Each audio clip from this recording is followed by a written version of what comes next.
السلام عليكم، يا رب تكونوا بخير. في الفيديو ده هنعمل مع بعض طاجن مكرونة مش هياخد 5 دقايق تحضير ويكون جاهز بعد ما يخرج من الفرن بجد، وطعمه خيال.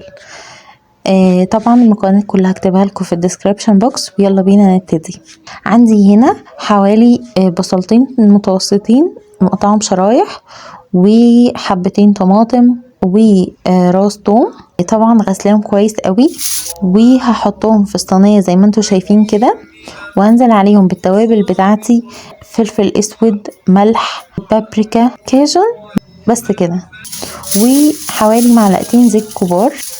هغطيهم بالألمونيوم فويل وهدخلهم الفرن درجة حرارة حوالي 150 لغاية ما يبقى شكلها ده، البصل يتكرمل كده ويبقى خطير كده.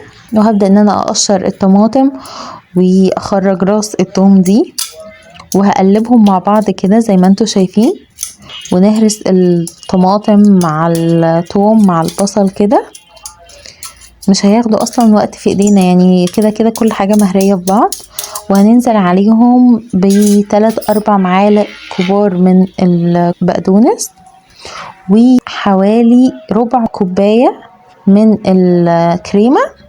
وطبعا انا مجهزة عندي المكرونة المسلوقة، اي نوع، مش شرط النوع ده، اي نوع عندكم ممكن تستخدموه، مع رشة ليمون.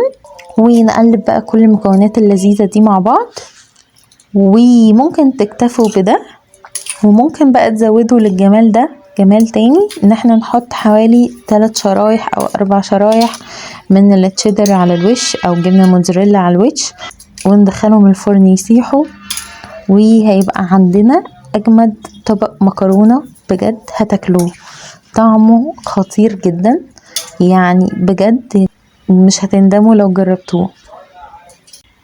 انا هنا كنت بجربها من غير الجبنة، يعني هي لوحدها كده بجد خطيرة، وبعد كده قلت خلاص هزود عليها جبنة ودخلتها الفرن، وبقى عندي الشكل الخطير ده.